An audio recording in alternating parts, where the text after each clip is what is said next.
Hello mga pre, yan, dumating na po yung mga baka namin. December 18 ang dumating ng madaling araw mga pre. So kapag dating ng December 25 mga pre, ay ito, nanganak na yung isa. Lalaki ang kanyang anak mga pre. Yan po yung mga kasamahan namin sa grupo ng mga magsasaka, magbabaka sa aming lugar mga pre.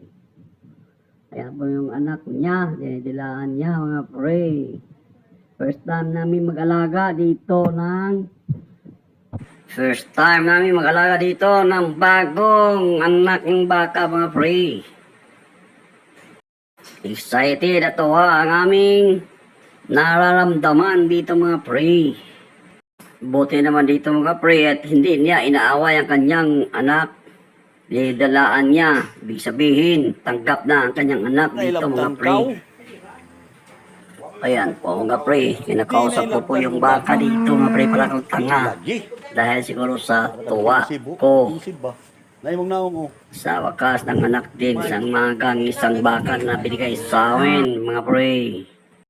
At yan po, kinukuha na po yung colostrum para ipainom dun sa baby na baka mga pre. Ayan po, yung kasama ko, hila ng hila ng didi ng nanay ng baka para lumabas yung gatas mga pre, para ipadidi doon sa kanya. Kasi kailangan talaga makainom siya ng colostrum mula sa kanyang ina mga pre.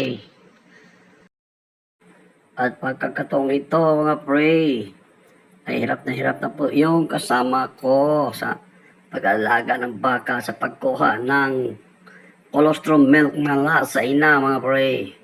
Kasi yung pwesto niya hindi maganda dahil nang mabadali kaming nagawa ng harang sa bagong panganak na baka mga pre, kasi matapang siya, nangaaway ng tao, masyadong protective siya sa kanyang anak mga pre. Akala siguro niya na nakawin namin yung anak niya, kaya galit na galit siya pag nakakita, at saka hinahawakan yung anak niya mga pre. Yun lang po mga pre. Thank you very much for watching mga pre.